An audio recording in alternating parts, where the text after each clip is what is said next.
positive light appeared to issue from Fezziwig's calves. They shone in every part of the dance like moons.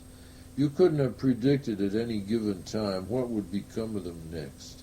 And when old Fezziwig and Mrs. Fezziwig had gone all through the dance, advance and retire, both hands to your partner, bow and curtsy, corkscrew, thread the needle, and back again to your place, Fezziwig cut so deftly that he appeared to wink with his legs, and came upon his feet again without a stagger.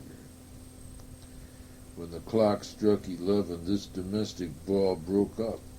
Mr. and Mrs. Fezziwig took their stations, one on either side the door, and shaking hands with every person individually as he or she went out, wished him or her a Merry Christmas. When everybody had retired but the two prentices, they did the same to them, and thus the cheerful voices died away, and the lads were left to their beds, which were under a counter in the back shop. During the whole of this time, Scrooge had acted like a man out of his wits. His heart and soul were in the scene, and with his former self. He corroborated everything, remembered everything, enjoyed everything, and underwent the strangest agitation. It was not until now, when the bright faces of his former self and Dick were turned from them, that he remembered the ghost and became conscious that it was looking full upon him, while the light upon its head burnt very clear. "A small matter," said the ghost, "to make these silly folks so full of gratitude." "Small," echoed Scrooge. The spirits signed to him to listen to the two apprentices who were pouring out their hearts in praise of Fezziwig, and when he had done so, said, "Why is it not? He has spent but a few pounds of your mortal money, 3 or 4 perhaps. Is that so much that he deserves this praise?" "It isn't that," said Scrooge, heated by the remark, and speaking unconsciously like his former, not his latter self. "It isn't that, Spirit. He has the power to render us happy or unhappy, to make our service light or burdensome, a pleasure or a toil. Say that his power lies in words and looks, in things so slight and insignificant that it's impossible to add and count them up. What then? The happiness he gives is quite as great as if it cost a fortune." He felt the spirit's glance and stopped. "What's the matter?" asked the ghost. "Nothing particular," said Scrooge. "Something, I think," the ghost insisted. "No," said Scrooge, "no. I should like to be able to say a word or two to my clerk just now, that's all." His former self turned down the lamps as he gave utterance to the wish, and Scrooge and the ghost again stood side by side in the open air. "My time grows short," observed the spirit. "Quick." This was not addressed to Scrooge or to anyone whom he could see, but it produced an immediate effect, for again Scrooge saw himself. He was older now, a man in the prime of life. His face had not the harsh and rigid lines of later years, but it had begun to wear the signs of care and avarice. There was an eager, greedy, restless motion in the eye, which showed the passion that had taken root, and where the shadow of the growing tree would fall. He was not alone, but sat by the side of a fair young girl in a mourning dress, in whose eyes there were tears which sparkled in the light that shone out of the ghost of Christmas past. "It matters little," she said softly, "to you very little. Another idol has displaced me, and if it can cheer and comfort you in time to come, as I would have tried to do, I have no just cause to grieve. What idol has displaced you? He rejoined. A golden one. This is the even-handed dealing of the world, he said. There's nothing on which it is so hard as poverty, and there is nothing it professes to condemn with such severity as the pursuit of wealth. You fear the world too much, she answered gently. All your other hopes have merged into the hope of being beyond the chance of its sordid reproach. I have seen your nobler aspirations fall off, one by one, until the master passion gain engrosses you. Have I not? What then? He retorted. Even if I have grown so much wiser, what then? I am not changed towards you. She shook her head. Am I?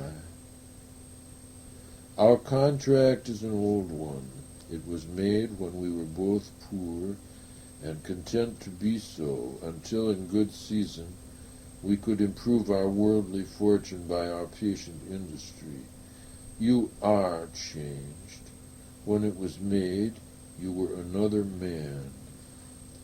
I was a boy, he said impatiently. Your own feeling tells you that you were not what you are, she returned. I am. That which promised happiness when we were one in heart is fraught with misery now that we are two. How often and how keenly I have thought of this, I will not say. It is enough that I have thought of it and can release you. Have I ever sought release? In words, no, never. In what then?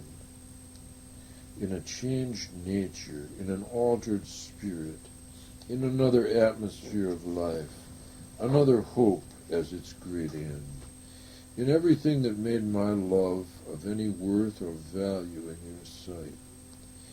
If this had never been between us, said the girl, looking mildly, but with steadiness upon him, tell me, would you seek me out, try to win me now? Ah, no. He seemed to yield to the justice of this supposition in spite of himself, but he said with a struggle, you think not. I would gladly think otherwise if I could, she answered. Heaven knows. When I have learned a truth like this, I know how strong and irresistible it must be. But if you were free today, tomorrow, yesterday, can even I believe that you would choose a dowerless girl? You who, in your very confidence with her, weigh everything by gain, or choosing her, if for a moment you are false enough to your one guiding principle to do so, do I not know that your repentance and regret would surely follow? I do, and I release you with a full heart for the love of him you once were. He was about to speak, but with her head turned from him, she resumed. You may, the memory of what is past half makes me hope you will, have pain in this. A very, very brief time, and you will dismiss the recollection of it gladly as an unprofitable dream from which it happened well that you awoke. May you be happy in the life you have chosen. She left him, and they parted. Spirit, said Scrooge, show me no more. Conduct me home, Why do you delight to torture me?" "One shadow more," exclaimed the ghost. "No more," cried Scrooge, "no more. I don't wish to see it. Show me no more." But the relentless ghost pinioned him in both his arms, forced him to observe what happened next. They were in another scene and place, a room not very large or handsome, but full of comfort. Near to the winter fire sat a beautiful young girl, so like that last that Scrooge believed it was the same until he saw her, now a comely matron, sitting opposite her daughter. The noise in this room was perfectly tumultuous, for there were more children there than Scrooge in his agitated state of mind could count.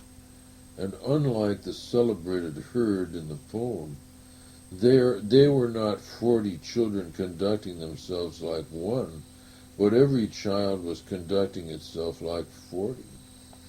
The consequences were uproarious beyond belief, but no one seemed to care. On the contrary, the mother and daughter laughed heartily and enjoyed it very much, and the latter, soon beginning to mingle in the sports, got pillaged by the young brigands most ruthlessly. What would I not have given to be one of them? Though I never could have been so rude, no, no, I wouldn't for the wealth of all the world have crushed that braided hair and torn it down, and for the precious little shoe I wouldn't have plucked it off. God bless my soul, to save my life. As to measuring her waist in sport as they did, bold young brood, I couldn't have done it. I should have expected my arm to have grown round it for a punishment, and never come straight again.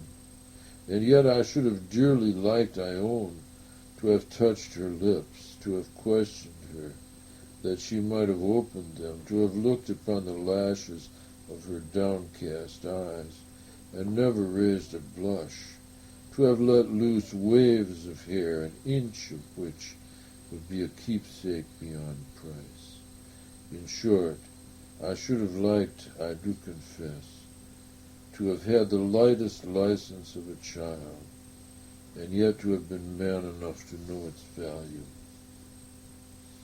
But now a knocking at the door was heard, and such a rush immediately ensued that she, with laughing face and plundered dress, was borne towards it in the center of a flushed and boisterous group, just in time to greet the father, who came home, attended by a man laden with Christmas toys and presents.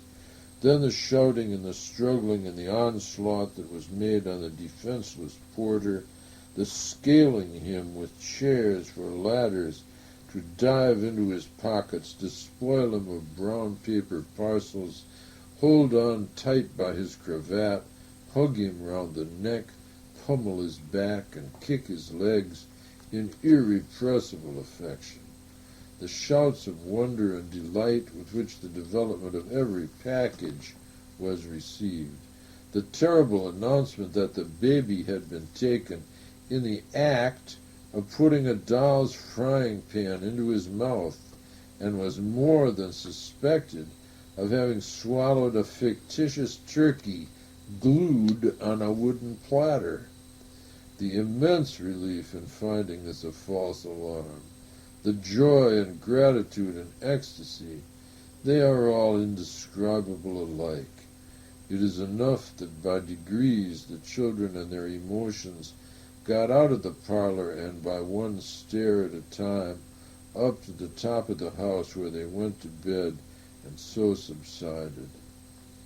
And now Scrooge looked on more attentively than ever, when the master of the house, having his daughter leaning fondly on him, sat down with her and her mother at his own fireside.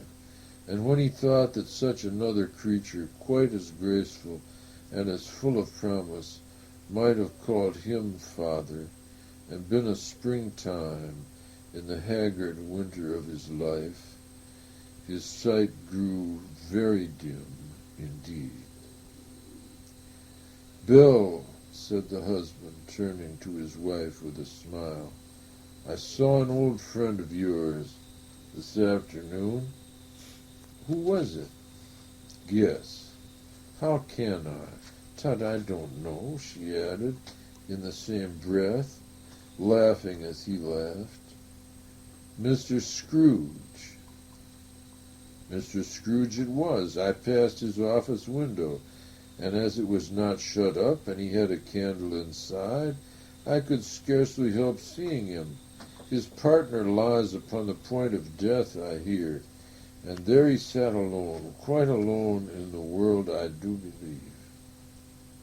"Spirit," said Scrooge in a broken voice, "remove me from this place." "I told you these were shadows of the things that have been," said the ghost. "That they are what they are. Do not blame me." "Remove me!" Scrooge exclaimed. "I cannot bear it." He turned upon the ghost, and seeing that it looked upon him with a face in which in some strange way there were fragments of all the faces it had shown him, wrestled with it. "Leave me, take me back, haunt me no longer." In the struggle, if that can be called a struggle, in which the ghost, with no visible resistance on its own part, was undisturbed by any effort of its adversary, Scrooge observed that its light was burning high and bright, and dimly connecting that with its influence over him, he seized the extinguisher cap, and by a sudden action pressed it down upon its head. The spirit dropped beneath it, so that the extinguisher covered its whole form. But though Scrooge pressed it down with all his force, he could not hide the light, which streamed from under it in an unbroken flood upon the ground. He was conscious of being exhausted and overcome by an irresistible drowsiness, and further of being in his own bedroom. He gave the cap a parting squeeze, in which his hand relaxed, and had barely time to reel to bed before he sank into a heavy sleep.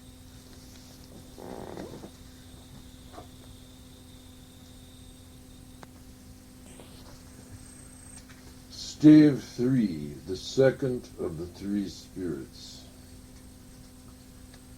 Awaking in the middle of a prodigiously tough snore, and sitting up in bed to get his thoughts together, Scrooge had no occasion to be told that the bell was again upon the stroke of 1. He felt that he was restored to consciousness in the right nick of time for the especial purpose of holding a conference with the second messenger dispatched to him through Jacob Marley's intervention. But finding that he turned uncomfortably cold when he began to wonder which of his curtains this new spectre would draw back, he put every one aside with his own hands, and lying down again established a sharp lookout all around the bed, for he wished to challenge the spirit on the moment of its appearance, and did not wish to be taken by surprise and made nervous. Gentlemen of the free and easy sort, who plume themselves on being acquainted with a move or two, and being usually equal to the time of day, express the wide range of their capacity for adventure by observing that they are good for anything from pitch and toss to manslaughter, between which opposite extremes, no doubt, there lies a tolerably wide and comprehensive range of subjects. Without venturing for Scrooge quite as heartily as this, I don't mind calling on you to believe that he was ready for a good broad field of strange appearances, and that nothing between a baby and a rhinoceros would have astonished him very much. Now, being prepared for almost anything, he was not by any means prepared for nothing, and consequently, when the bell struck one and no shape appeared, he was taken with a violent fit of trembling. 5 minutes, 10 minutes, a quarter of an hour went by, yet nothing came. All this time he lay upon his bed, the very core and center of a blaze of ruddy light which streamed upon it when the clock proclaimed the hour, and which, being only light, was more alarming than a dozen ghosts, as he was powerless to make out what it meant, or would be at, and was sometimes apprehensive that he might be at that very moment an interesting case of spontaneous combustion, without having the consolation of knowing it. At last, however, he began to think, as you or I would have thought at first, for it's always the person not in the predicament who knows what ought to have been done in it, and would unquestionably have done it too.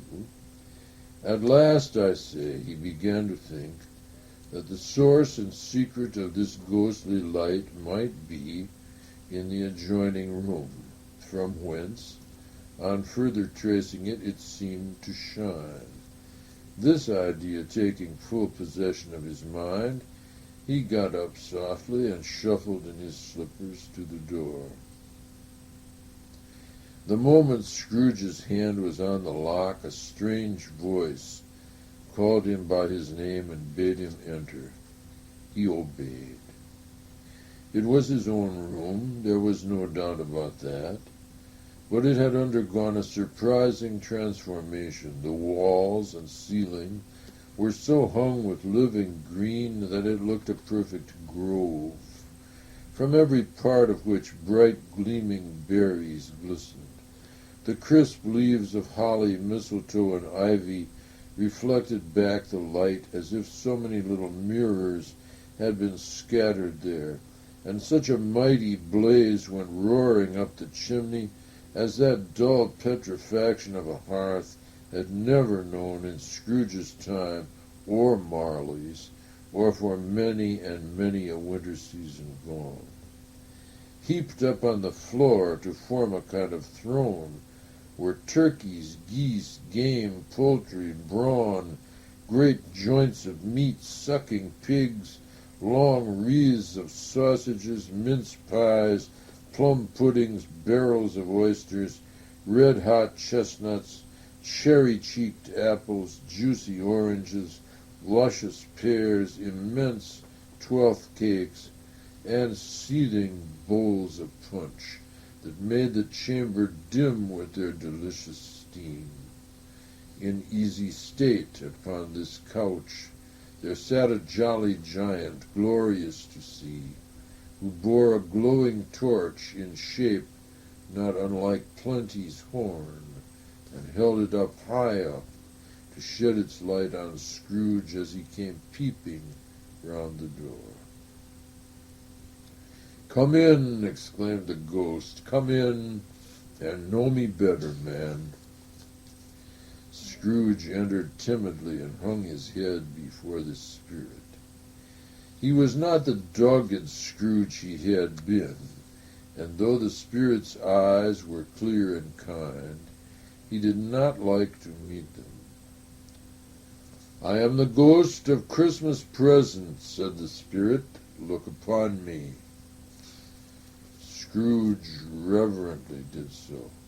It was clothed in one simple deep green robe or mantle, bordered with white fur. This garment hung so loosely on the figure that its capacious breast was bare, as if disdaining to be warded or concealed by any artifice. Its feet, observable beneath the ample folds of the garment, were also bare, and on its head it wore no other covering than a holly wreath, set here and there with shining icicles. Its dark brown curls were long and free as its genial face, its sparkling eye, its open hand, its cheery voice, its unconstrained demeanor, and its joyful air. Girded round its middle was an antique scabbard, but no sword was in it, and the ancient sheath was eaten up with rust. "You've never seen the like of me before," exclaimed the spirit. "Never," Scrooge made answer to it. "Have you never walked forth with the younger members of my family? Meaning, for I am very young, my elder brothers, born in these later years?" pursued the phantom. "I don't think I have," said Scrooge. "I'm afraid I have not. Have you had many brothers, Spirit?" "More than 1,800, said the ghost. "A tremendous family to provide for," muttered Scrooge. The ghost of Christmas present rose. "Spirit," said Scrooge submissively, "conduct me where you will. I went forth last night on compulsion, and I learned a lesson which is working now. Tonight, if you have aught to teach me, let me profit by it. Touch my robe." Scrooge did as he was told, and held it fast. Holly, mistletoe, red berries, ivy, turkeys, geese, game, poultry, brawn, meat, pigs, sausages, oysters, pies, puddings, fruit, and punch all vanished instantly. So did the room, the fire, the ruddy glow, the hour of night, and they stood in the city streets on Christmas morning, where, for the weather was severe, the people made a rough but brisk and not unpleasant kind of music, in scraping the snow from the pavement in front of their dwellings and from the tops of their houses, whence it was mad delight to the boys to see it come plumping down into the road below and splitting into artificial little snowstorms.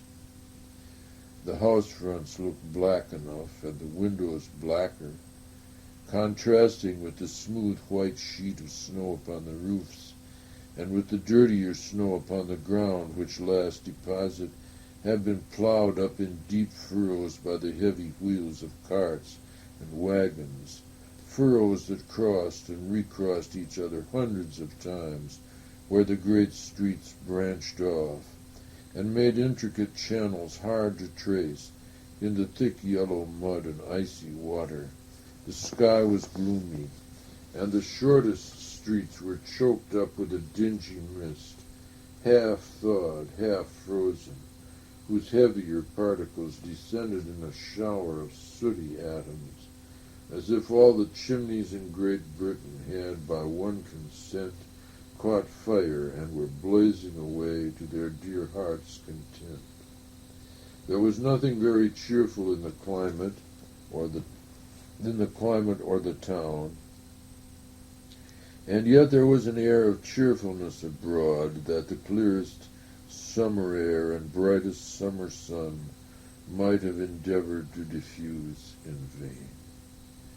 For the people who were shoveling away on the housetops were jovial and full of glee, calling out to one another from the parapets, and now and then exchanging a facetious snowball, better-natured missile far than many a wordy jest, laughing heartily if it went right, and not less heartily if it went wrong. The poulterers' shops were still half open, and the fruiterers were radiant in their glory. There were great round pot-bellied baskets of chestnuts, shaped like the waistcoats of jolly old gentlemen, lolling at the doors and tumbling out into the street in their apoplectic opulence. There were ruddy, brown-faced, broad-girthed Spanish onions, shining in the fatness of their growth like Spanish friars, and winking from their shelves in wanton slyness at the girls as they went by and glanced demurely at the hung-up mistletoe. There were pears and apples clustered high in blooming pyramids. There were bunches of grapes made in the shopkeeper's benevolence to dangle from conspicuous hooks that people's mouths might water gratis as they passed. There were piles of filberts, mossy and brown, recalling in their fragrance ancient walks among the woods, and pleasant shufflings ankle-deep through withered leaves. There were Norfolk biffins, squab and swarthy, setting off the yellow of the oranges and lemons, and in the great compactness of their juicy persons, urgently entreating and beseeching to be carried home in paper bags and eaten after dinner.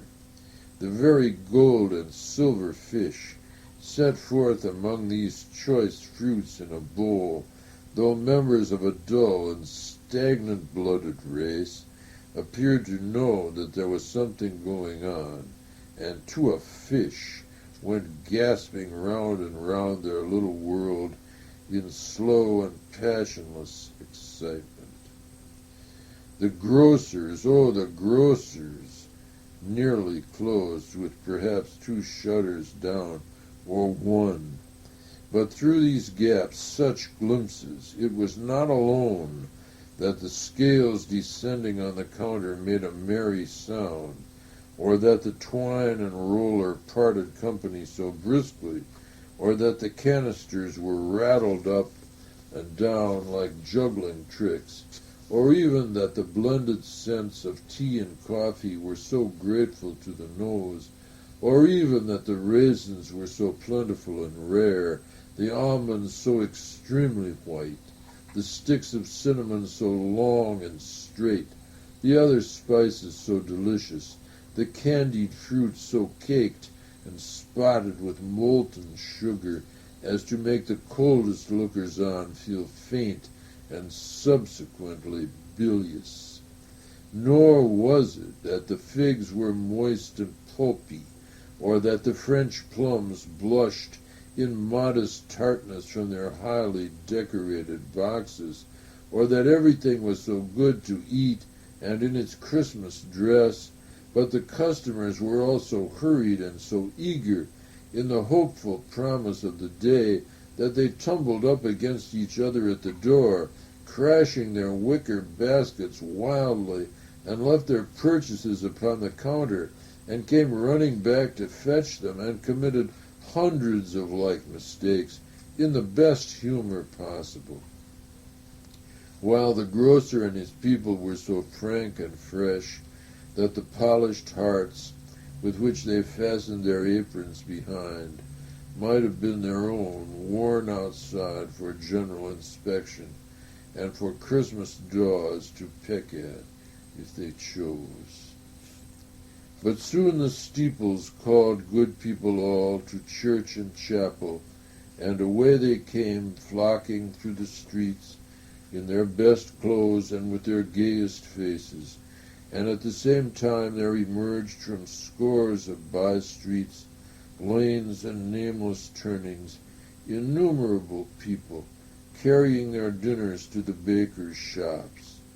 The sight of these poor revelers appeared to interest the spirit very much, for he stood with Scrooge beside him in a baker's doorway, and taking off the covers as their bearers passed, sprinkled incense on their dinners from his torch.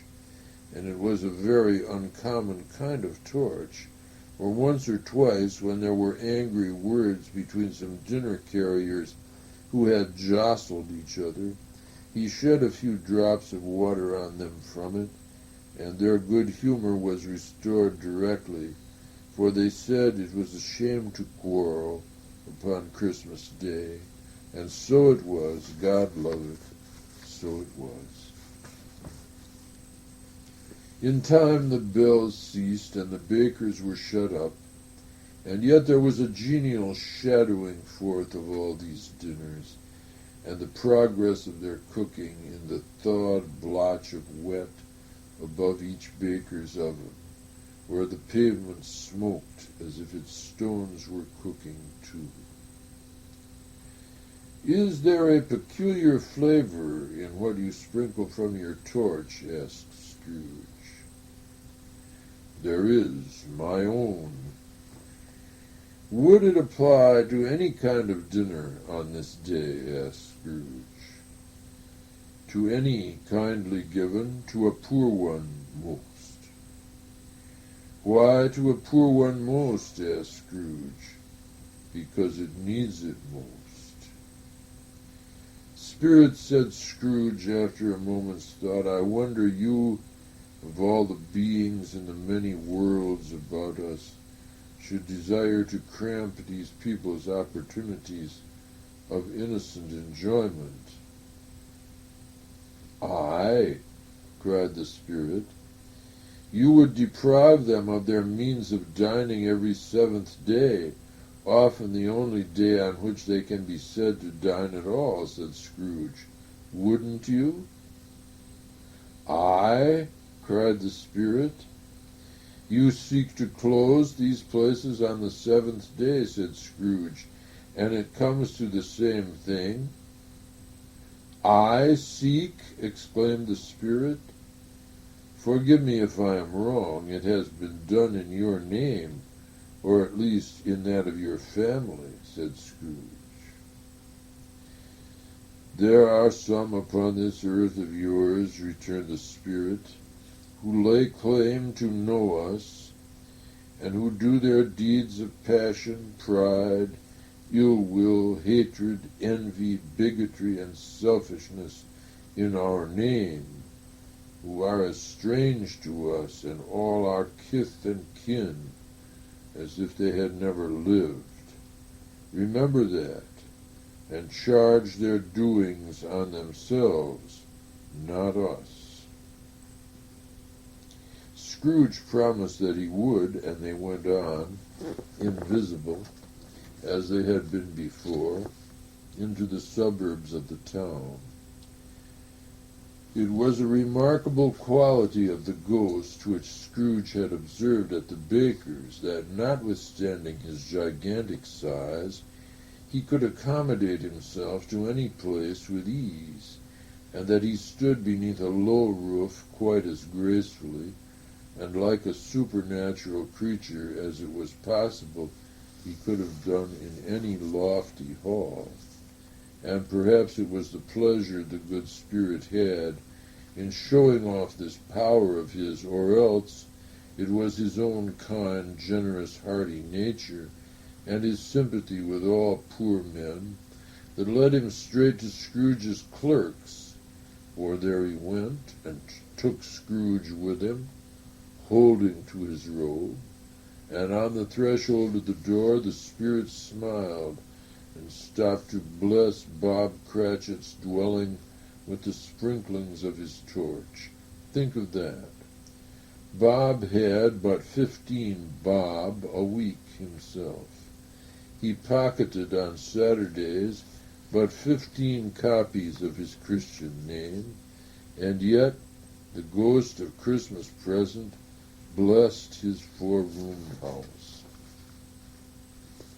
Then uprose Mrs. Cratchit, Cratchit's wife, dressed out but poorly in a twice-turned gown, but brave in ribbons which are cheap, and make a goodly show for 6 pence, and she laid the cloth, assisted by Belinda Cratchit, second of her daughters, also brave in ribbons, while Master Peter Cratchit plunged a fork into the saucepan of potatoes, and getting the corners of his monstrous shirt-collar, Bob's private property, conferred upon his son and heir in honor of the day, into his mouth, rejoiced to find himself so gallantly attired, and yearned to show his linen in the fashionable parks.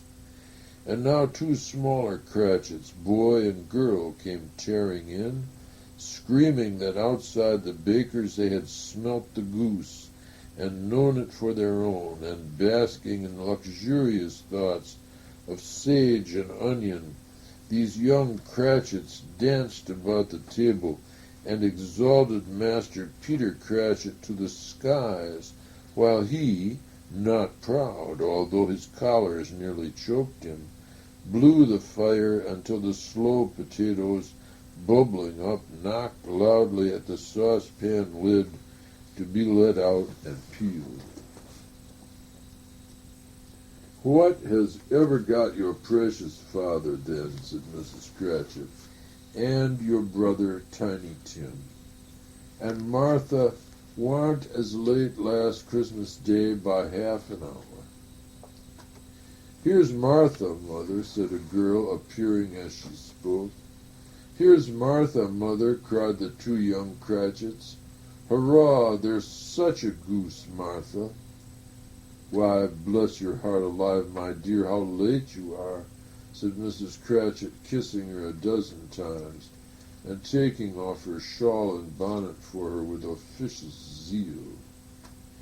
"We'd a deal of work to finish up last night," replied the girl, "and had to clear away this morning, mother." "Well, never mind, so long as you are come," said Mrs. Cratchit. "Sit you down before the fire, my dear, and have a warm, Lord bless you." "No, no, there's father coming," cried the two young Cratchits, who were everywhere at once. "Hide, Martha, hide." So Martha hid herself, and in came little Bob, the father, with at least 3 feet of comforter, exclusive of the fringe, hanging down before him, and his threadbare clothes darned up and brushed to look seasonable, and Tiny Tim upon his shoulder. Alas for Tiny Tim, he bore a little crutch, and had his limbs supported by an iron frame. "Why, where's our Martha?" cried Bob Cratchit, looking round. "Not coming," said Mrs. Cratchit. "Not coming," said Bob, with a sudden declension in his high spirits, for he had been Tim's blood horse all the way from church, and had come home rampant. "Not coming upon Christmas Day?" Martha didn't like to see him disappointed, if it were only in joke, so she came out prematurely from behind the closet door and ran into his arms, while the two young Cratchits hustled Tiny Tim and bore him off into the wash-house, that he might hear the pudding singing in the copper. "How did little Tim behave?" asked Mrs. Cratchit, when she had rallied Bob on his credulity, and Bob had hugged his daughter to his heart's content. "As good as gold," said Bob, "but better. Somehow he gets thoughtful sitting by himself so much, and thinks the strangest things you ever heard. He told me, coming home, that he hoped the people saw him in the church because he was a cripple, and it might be pleasant to them to remember upon Christmas Day who made lame beggars walk and blind men see." Bob's voice was tremulous when he told them this, and trembled more when he said that Tiny Tim was growing strong and hearty. His active little crutch was heard upon the floor, and back came Tiny Tim before another word was spoken, escorted by his brother and sister to his stool beside the fire, and while Bob, turning up his cuffs, as if, poor fellow, they were capable of being made more shabby, compounded some hot mixture in a jug with gin and lemons, and stirred it round and round, and put it on the hob to simmer, Master Peter and the two ubiquitous young Cratchits went to fetch the goose, with which they soon returned in high procession.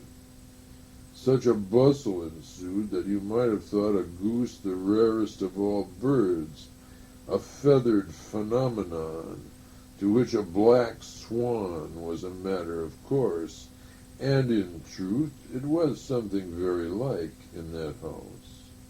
Mrs. Cratchit made the gravy ready beforehand in a little saucepan, hissing hot. Master Peter mashed the potatoes with incredible vigor. Miss Belinda sweetened up the applesauce. Martha dusted the hot plates. Bob took Tiny Tim beside him in a tiny corner at the table. The two young Cratchits set chairs for everybody, not forgetting themselves, and mounting guard upon their posts, crammed spoons into their mouths lest they should shriek for goose before their turn came to be helped. At last the dishes were set on, and grace was said. It was succeeded by a breathless pause, as Mrs. Cratchit, looking slowly all along the carving knife, prepared to plunge it in the breast. But when she did, and when the long-expected gush of stuffing issued forth, one murmur of delight arose all round the board, and even Tiny Tim, excited by the two young Cratchits, beat on the table with the handle of his knife, and feebly cried, "Hurrah! There never was such a goose. Bob said he didn't believe there ever was such a goose cooked." Its tenderness and flavor, size and cheapness were the themes of universal admiration. End of Side 3.